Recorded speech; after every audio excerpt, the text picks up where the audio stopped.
right? People don't call 911 because they've had their best day. They call 911 because their situation has exceeded their problem-solving skills and they are in crisis. Sadly enough, is like the people coming to help you are in crisis as well. And so they're just juggling so much. Like, we need to get them in the best mindset so they can handle their stuff, but then they can help the people that are in crisis that need it so much when they call emergency services for help. Hi, I'm Bob Mathers, and welcome to The Growth Mixtape, a podcast where I talk to the most interesting people you might not have come across yet. I find that these conversations give me new insights and perspectives about topics I didn't know existed. These conversations might not seem to have a lot in common at first, but just like songs and a mixtape, they create something memorable and emotional. Today we talk to Nicole Ferry, a 26-year veteran of law enforcement who's on a mission to help others build resilience by sharing her heartbreaking stories of PTSD, trauma, and suicide. Nicole is best known for her talk, What the Hell? The 3 Things I Learned in the Worst Year of My Life. Nicole has spent her life in law enforcement. She holds a degree in criminal justice. She's been an executive police leader for a railroad. She did an 8-year tour as a military police officer and is a graduate of the FBI National Academy in Quantico, Virginia. Now, I don't have any direct experience with PTSD any more than I know what it's like to get a yellow brick from the FBI or investigate deaths on America's railways. But I felt Nicole's stories in my bones. This conversation is a roller coaster. It's heavy material, but we also laughed a lot, mostly as I tried to relate Nicole's stories to my only frame of reference, Law & Order, A Few Good Men, and Bro Cop movies set in Boston. Nicole's brave stories carry a message of resilience and hope. But most importantly, they're a reminder of how much we can learn from those with dramatically different experiences from our own. So please enjoy Nicole Ferry. Welcome, Nicole Ferry, to the podcast. I'm genuinely looking forward to this conversation, and I'm really grateful for you joining today. Thank you, Bob. Just a little bit of context for this conversation. You and I met, I don't know, it feels like maybe 6 months or so ago at a thing called Heroic Public Speaking, which is a bit of a workshop for people that want to invest in public speaking. And during the course of that, the facilitator invited people up to the stage for a little bit of lightning coaching. And the instructions were just, hey, come up and deliver a couple of lines, and then he would provide some coaching. And I don't know whether you were the first person to get up, but you were definitely one of the first. And you spoke something to the effect that you're in law enforcement and police officers are more likely to die by suicide than they are by getting killed in the line of duty. And that really struck a chord with me. And I probably heard 20 or 25 people get up over the course of those 2 days and get coached on that stage. And I got to say, yours is the only one that I remember. So that when I was later putting together this podcast, I'm like, I got to reach out to Nicole and have this conversation. So I just wanted to set that kind of that stage for you, because that's how we ended up here. Yeah. Absolutely. So thank you, Bob. When we went to Heroic Public Speaking, I had a national conference appearance within a couple weeks. And so my anxiety was pretty high to make sure that I had what I needed to confidently go out there and give my speech. And so I usually had started my speech with, I'm more likely to kill myself than to be killed in the line of duty. And they helped me craft that so that I don't lose my audience really at the beginning and help me craft that message. And so incredibly grateful. I've had a few opportunities because of that little 5 minutes that I got to present my piece and then get the coaching after that. Unfortunately, suicide and mental health it's universal, right? It doesn't know any age, gender, religious type. It knows no bounds. And so it touches a lot of people. And so that's what I'm hoping to do is have a positive impact on first responders, military, and their families specifically, on how we can go from a culture of a vow of silence and sacrifice and selflessness, move into a culture of more openness and connection to be able to have those tough conversations. We're we're quite literally willing to die for one another, but we are not willing to have tough conversations that are willing to save our lives. Yeah, that's so fascinating. I was doing a little bit more research on you and your story, obviously in preparation for this conversation, and some of the roles that you've had. And you talk very openly, obviously, about your experience with suicide and specifically also being a sexual assault investigator. And so just be honest, like this is a very I don't really know how to have conversations like this, right? So I don't want to be insensitive. I don't want to ask stupid questions. And so the idea of this podcast was always really to have conversations, way outside our comfort zone. And I cannot think of a conversation more outside my comfort zone. But I guess that really is the point, right? To allow people to have those conversations and not have traumatic consequences down the road. Yeah, absolutely. So the ability to be more vulnerable and let people in so that you know that you're not alone, but they also know that they're not alone in struggle. So as humans, we're wired to struggle. It's one of the things that we are as humans is just wired to struggle. In our community as first responders, and that first responder community is police, fire, emergency medical technicians, dispatchers, corrections, even nurses can fall into that first responder role.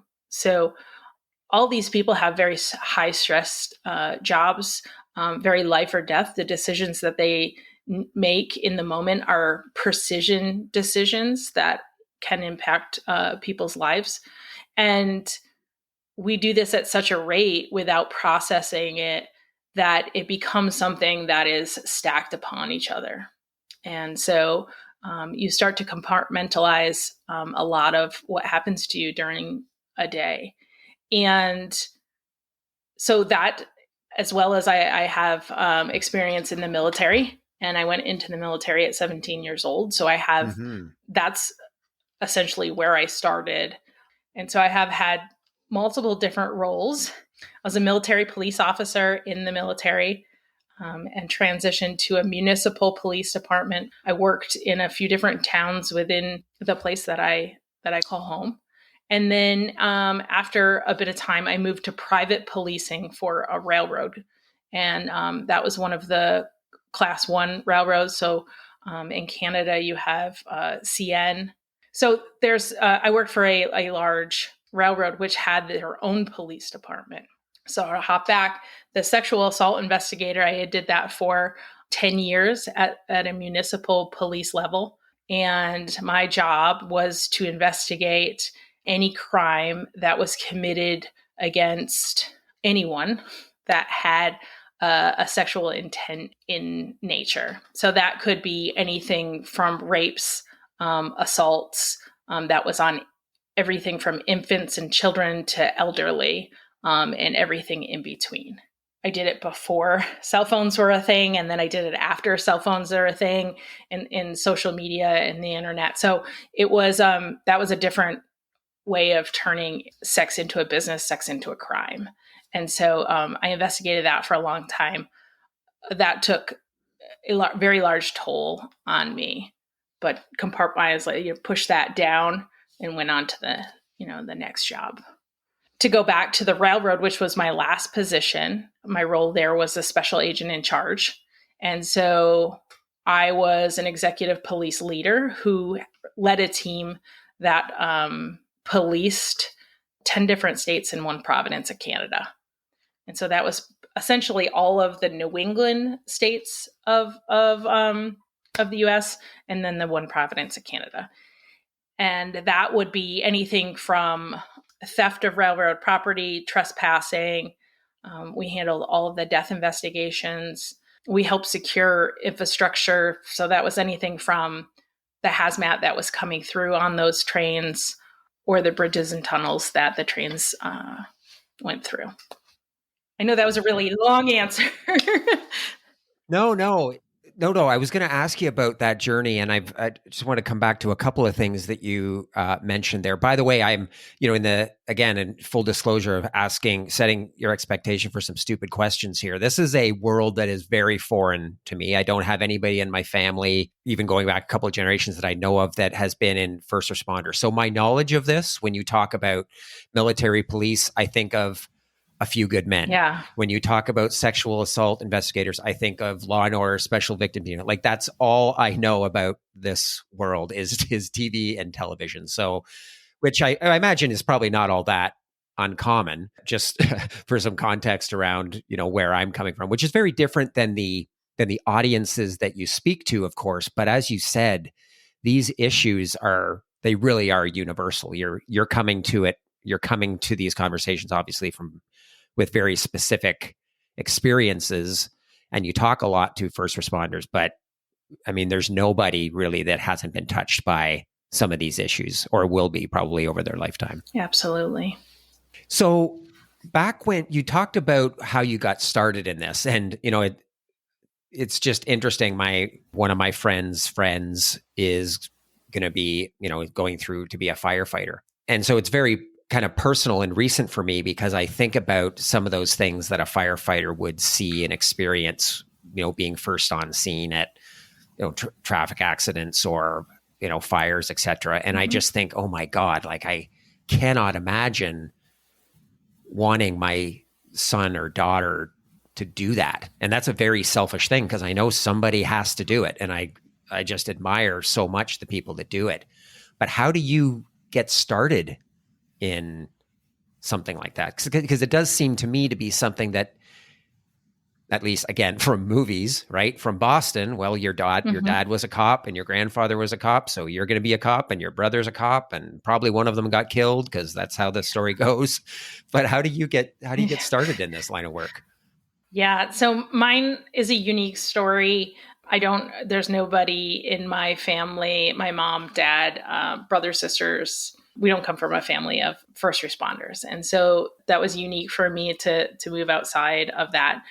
Both my parents were entrepreneurs. They both had owned businesses. When I was going through school, I was determined that I had dyslexia and a learning disability. Wasn't given very much help for that disability. And when it was time to take our standardized test to go to college, the SATs, I didn't do very well. And in our senior year of high school, well, everyone was meeting with the guidance counselor over which college they were going to. When it was my turn to meet with the guidance counselor, he told me, you're too stupid to go to college. You need to figure something else out. And that's a direct quote. So you're too stupid to go to college. You need to figure something else out. And so that didn't leave me with a whole lot of options, or like, hey, we're gonna work on this together, or anything. And so I had known a person that was in the class before me that had joined the National Guard. My grandfather, who had since passed for quite some time, was a military police officer in the Army in World War II. And so I was like, maybe, I guess I'll just join the National Guard. And 2 weeks later, I signed the paperwork, and I sign up and become a part of the Massachusetts National Guard. While I'm still in high school, one weekend a month, I go and I play Army until I leave for boot camp to get my official training. And I go from a place of like not belonging in high school because everyone else was going to college. They had these big plans. And immediately I go into the military, and I have a uniform that has my name on it. It was an automatic sense of belonging when I joined the military. I think looking back on it, I had always had somewhat of a leadership drive. It was the grit that I was given growing up. And so had fallen into leadership position, or chosen for leadership positions in the military and then at the police department, because I had that ability to communicate with people, get them to believe in the mission and what we were trying to accomplish, and then be able to break that down. Yeah, interesting. One of the things I've been thinking about as I look back on some of the experiences in my life too, as you were mentioning your conversation with that guidance counselor, he or she wouldn't even remember them. It was just a one line, you're too stupid to go to college, that changes your life and changes how you feel about yourselves and all the possibilities in front of you. 10 minutes before that conversation, there was no limit to what you could do. And all of a sudden this was the only thing that you had, and how those experiences can kind of shape it. And they don't seem that impactful at the time, but they change the course of our lives. So that's so interesting. I'm sure everybody can look back and relate to something like that. Yeah, it was such an innocuous conversation, right? Like I had remembered that he had said that to me. So it was something that I used in job interviews. Like, tell me there was a time when you had to overcome adversity. And it was like, hey, I was told I was too stupid and I've accomplished all these things. I went to Johns Hopkins University. I was nominated to go to the FBI National Academy, and only 1% of the world's police leadership get to go to this class. Like, I have a master's. I had all these things. And it wasn't until I finished my master's, after all of, essentially my education was over, I looked back and said, I have this difference between achievement and fulfillment. And I kept driving for achievement to prove this individual decades earlier what he had said to me, that it wasn't true, and had to learn how to let go of that so that I could be happy with and fulfilled with what I had, but successful today in light of all of that. Absolutely amazing. So you mentioned a couple of things I just want to come back to. One, just very quickly in the spirit of asking stupid questions. So is going to the FBI Academy at Guantanamo like you see in the movies? Like, what is that experience like? Yeah, so I was nominated to go to the FBI at Quantico, Virginia, not Guantanamo Bay, Cuba. So I don't want people to think that I went to jail. There you go. I promised you stupid questions. Yes. I promised you stupid questions. Yeah. So I did not go to international prison, although there's plenty of time for that. Right. No, I was nominated to go to the FBI's National Academy.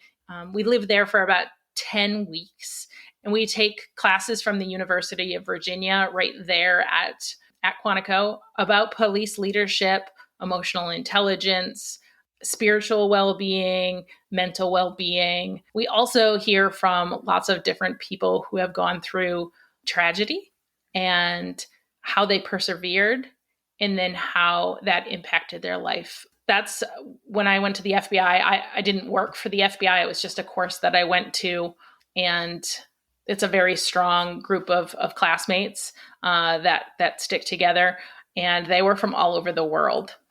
I know, of course, I've never been there, but I imagine the big FBI logo on the floor, and you're walking through security and walking through, I don't know whether that's true or not, but I just imagine you walking over that emblem and coming that far. Anyway, that's the movie version of it that I imagine in my head was as you walking through those big doors. Yeah. So there is the big logo when you walk in the front door. There's so many layers of security even to get to the front door of the training center at Quantico. But I think it's finally when you graduate and you get to meet the director of the FBI, and he hands you your diploma and your certificate. Yeah, they give you a yellow brick. It is the reason why you're there, is to have that brick. And once you get that yellow brick, you're like, things are good. So, right. But it does have some TV, it has some TV parts to it. So you're not wrong. Well, I appreciate you being, accommodating or understanding of my ridiculous questions.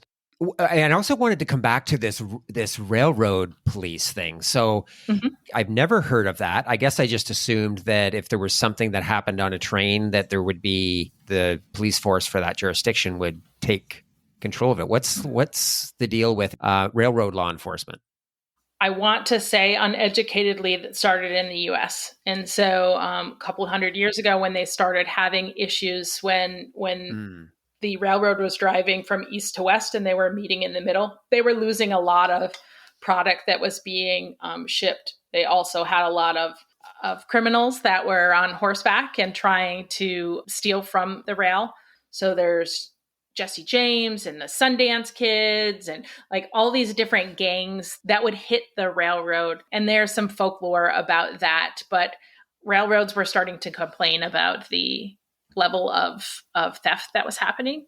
And they were able to take a couple police officers and essentially give them policing jurisdiction. And the badge that I wore at the time very much looked like a U.S. Marshal badge. And that was kind of like a nod back to how we got started with the Pinkertons and how that happened. Sadly enough, that hasn't really evolved too much in a couple hundred years of legislations and different laws, and the train is still targeted for crime. When you talk about, you think that the locals will handle whatever has come up. Trains are so heavy and so dangerous that it is an interesting place to work. And many times first responders don't know what they're dealing with. And so usually when you get hired as a police officer for the railroad, a special agent, they give you special training on how to operate safely around trains. And that's what you're doing when you come on scene, is you're helping those local police departments, fire departments, EMS, really know how, like, stand here, don't stand there. This is really unsafe. This isn't. God forbid that there's a derailment or something that has, some hazmat with it. And doing that job, there was nothing really the same. Every day is different. Wow. Yeah, I had no idea that was a thing. So far, my adolescent knowledge of your world through TV and movies isn't that far off. And when you're describing your journey through this, so it seems like, your career is progressing as you might have, expected it would. You're getting leadership positions, you're getting promoted, you're moving around and doing cooler things. But something happened in May, I think, of 2022 that sort of changed everything. I wonder if you could talk a little bit about that. Yeah, absolutely.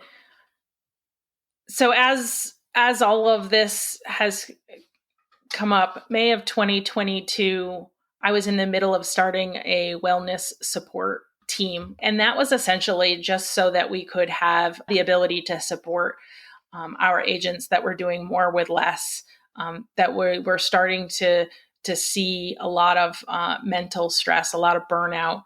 And so this was something that I had been very passionate for years about, that something's coming down the pike. We're about to hit that critical incident. On the railroad in safety, we had like the smaller incidents that lead up to this big tragedy. And that's what happened to us in May of 2022. May 11th, one of the agents that works for me died by suicide in front of his partner on duty. And I had tried to help this individual the week up to this event and felt very responsible. That was absolute tragedy and something that I was trying very hard to prevent. And so how do you deal with that at the time? Yeah, as a leader, there are many things that have to be done on a whole host of different things. There's an investigation that has to be done. There's people that need to be taken care of. There's mental health issues that have to be dealt with. There's so many moving parts, a family, a funeral, and the fact that trains are continuing to move. And after that, I had found that I had really become a terrorist at home. I felt very responsible for the death. I felt responsible that I was not able to do more for the team that was still here. When I say I was a terrorist at home, I was at the whim of my emotions, right? I would come home hollering and screaming. I had stopped cooking. I had stopped cleaning. I was a nightmare to live with. To be quite honest, my family was just a burden that was getting in the way of me trying to serve this team because they needed me. Every 3 hours, someone gets hit by a train in our country. And each one of those, for the most part, have DVR footage. We have to watch that footage. And sometimes we have to watch that footage multiple times. And so not only do you see the back end of what it looks like when a train hits a person, but then you go and you watch it happen. And you get to hear it happen because it has audio as well. So all of these things, they're just overflowing now. My compartmentalization, my ability to dissociate is not good. I'm not sleeping. I'm not eating. I have nightmares and night terrors and night sweats. I have chronic pain. I had back surgery in 2018. I was having migraines. It was pretty dire. My hypervigilance was pretty high. I wouldn't go anywhere without being armed. It got very, very dark. And so I was trying to get to a point where I could get the partner that had witnessed the suicide to get help. So the interest in being a good leader, I was like, I'm going to go to treatment, and I'm going to show them that they can go to treatment and that they can come back and things will be fine. And so I'm working with the partner. This is what I'm going to do. And I head to California. I go to a trauma treatment facility that is for first responders called First Responder Wellness. And I'm there for 30 days. And I get really upset because I tried to lead myself through trauma treatment, which is very interesting. I was like, you got to clean your room and you got to do this. And like, I ran it like a military operation. And these people were sick. Some of them had addictions to alcohol. And, this may have been their first time that they had slept in a decade or something, that this is the first time they were clean in X amount of time. And so it was very interesting to me. It was about 30 days when I stopped leading everyone around in treatment, and 30 days became 60, and 60 became 90, and 90 became 120, and 120 came 142 days. So I spent 4.5 months in a trauma treatment facility. My hope, my wish, my thoughts were that I was always going back to my role, my position. I only had done this to show other people that it could be done. And so I really thought that I was doing such a service that I was going to be able to come back and talk about what it's like to get, go through trauma and then come back to work. And so I did go back to work. I went back for a month and a half and was taken back out of work due to my increased symptoms again. And so the psychiatrist and therapist took me back out. And I had exhausted all of my short-term disability and onto long-term disability, and then had gone on some medicine. So this gets to the juicy part of it. So the psychiatrist decides that she's going to try a new medicine because the one I'm on doesn't work. And within a couple days, I'm not able to get out of bed. And my vision starts to come from the outside, and it starts to come in, and it's fuzzy around the edges. And every so often you can realize that it's getting slower and like it's closing in. And at that time I had to bring my daughter to the bus stop and come back. Like that was my only thing I had to do during the day. But I really couldn't get out of bed, and it was a really dark time.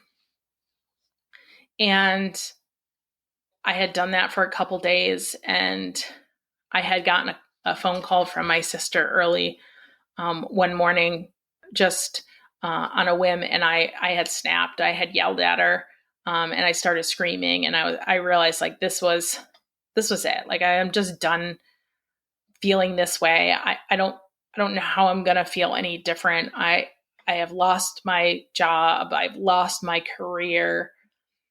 I've lost my friend. Like there's nothing. I'm so alone in this, and I just can't do this anymore. And I go and I bring my daughter to the bus stop. I give her a hug and a kiss, and I tell her I love her, and I say goodbye to her. And that was the last time I was going to see my daughter. So I watch her get out of my car and go up the stairs on the bus, and I decide that when I get home, I'm going to kill myself.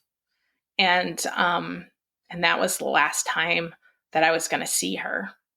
And I slowly drove away from the bus stop and pulled into the driveway, and in this strange feeling, like I looked up into the rearview mirror and there was like a flash of white, and that was my husband pulling into the driveway.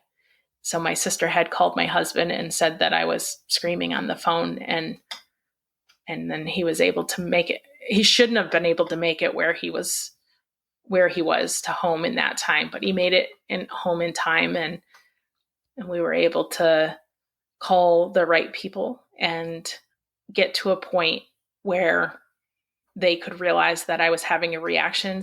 The side effects to that particular medicine was eye pressure, also the suicidal ideation, but with the eye pressure and making everything go dark, like everything really was dark in my world. And so the two of them together were really powerful. And I had to be monitored to come off that, because I couldn't come off of that altogether. So they slowly tapered that off and got me onto a different medication that I was able to tolerate better. And so that was last summer, and then started in more of the speaking realm. And that's where I met Bob, is that I had an opportunity to speak about my agent's suicide, and then the medication that I was on, and my suicidal plan.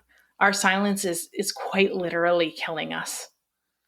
We're willing to die for each other. We're not willing to talk for each other. And so moving from that vow of silence to a culture that believes that we can talk about this and it be okay is now what my new mission of service is to tell people my story, let them ask me all the questions that they could possibly ask me, let them be human and ask questions without any judgment, and see if we can help people that way. Wow, that's an incredible story, Nicole. I'm so grateful for you sharing it. It sounds when you tell that story that it was that suicide that basically it was the thing that broke everything. All this decompartmentalizing that you've been doing over the years and all the terrible things you've seen. Yeah. I am guessing that the goal now is to be able to have conversations from the very beginning, so people don't just store this stuff up, because it is going to come out in a really terrible way if we don't have ways of having these conversations as you go. Yes, absolutely.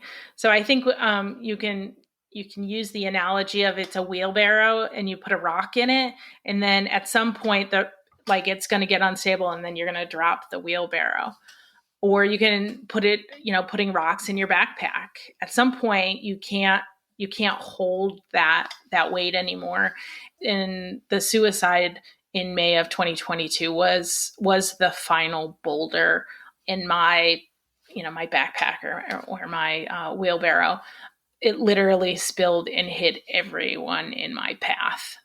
But if I could have had tools on the front half that made it okay to decompress, make it okay to talk about, make it okay, and give me some self-care tools that were just ingrained in me, like professional athletes have mindset coaching now. It's very popular. If you're going to the Olympics soon, you have a mindset coach. Someone's training you on what your mind should be saying. It's positive mindset, it's growth mindset, it's a winning mindset. And if you're a professional athlete, you start this in high school and you practice it. So your 10,000 hours are accumulated very early on. Well, professionals in our world need to get this a whole lot earlier, and they need to do it consistently, and they need to train in self-care like they were a professional athlete, right? People don't call 911 because they've had their best day. They call 911 because their situation has exceeded their problem-solving skills and they are in crisis. What a lot of people, sadly enough, is the people coming to help you are in crisis as well. And so they're just juggling so much. We need to get the people that are there to help. Like, we need to get them in the best mindset so they can handle their stuff, but then they can help the people that are in crisis that need it so much when they call emergency services for help. Yeah, that's so much of what you said, resonates, because I honestly, I can't identify with many of the experiences you've had, but I think me and I got to believe our listeners can identify with this idea of the backpack, right? That it might not be people getting hit by trains and people committing suicide and all the terrible things you see, but we can feel the weight of those things that we accumulate through our lives, no matter what it is. You talked about vulnerability and we talked about mental health. This stuff has changed in the span of our lifetime. Like, I don't know what my dad did when he was feeling anxious or depressed. He probably had a drink, or maybe he would watch football, or, he had nobody to talk to. It's just so amazing that when you've got people like you that are coming and sharing their story and normalizing all of this, because seems to be changing pretty quickly. Are you seeing that in the military and law enforcement? So we definitely are seeing different programs that are being installed in places. Some of them, quite frankly, are check the boxes. They're reactive because of something that has happened. They had a critical incident and they're doing something. There are a lot of programs now that are starting to catch on, right? Like, they're starting to put the officers' mental health on the top of the priority list. When you've had self-care and you are properly self-regulated as a human, you can help everyone around you. It is like being on an airplane when the airline attendant tells you, put your own mask on first before the elderly and the infants, because you can help them if you have proper oxygen yourself. But if you don't have your own oxygen, you're no good to the people around you that you need to help. Self-care is that same thing. There are a host of different things that you can do for self-care. It is very simple, but it's not easy. And it has to be done on a consistent manner. And so my self-care had to be a checklist of things that I have to do. I have to meditate for 20 minutes every day. No exceptions, right? I have to eat at least once a day, because at some of my sickest, I would go days without eating. So I have to eat at least one meal. 2 is better. 3 is amazing, but 1 is the minimum. I have to have 1 social interaction a day, something where I have a conversation back and forth. I have to move my body physically.